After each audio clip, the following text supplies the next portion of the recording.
Je suis licencié à l'Entente des Mauges et donc je fais partie de ce bureau qui organise la manifestation Night for Ice sur Sèvres-Moine. On voulait faire courir le maximum de personnes, les personnes qui courent régulièrement, mais aussi les personnes qui courent très rarement, voire pas du tout. On court à 4.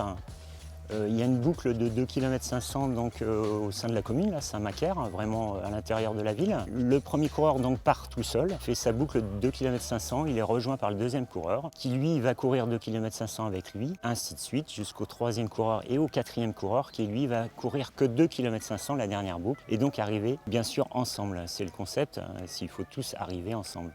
On a un engouement certain, et on le voit parce qu'on fait beaucoup de déçus chaque année. Hélas. Donc c'est la 4e édition et je pense que ça continuera bien longtemps, quoi.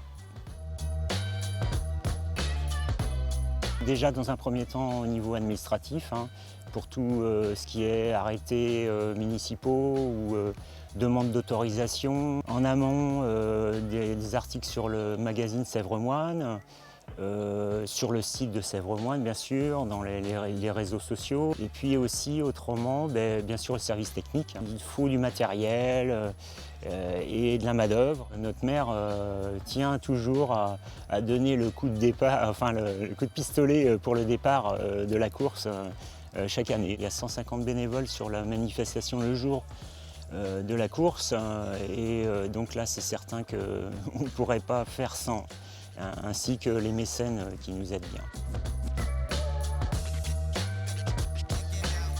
Les JO, on y pense, c'est sûr. Bon, quand on parle de JO, on parle d'athlètes de haut niveau, on pense à ça bien sûr, avec des préparations en amont très longues.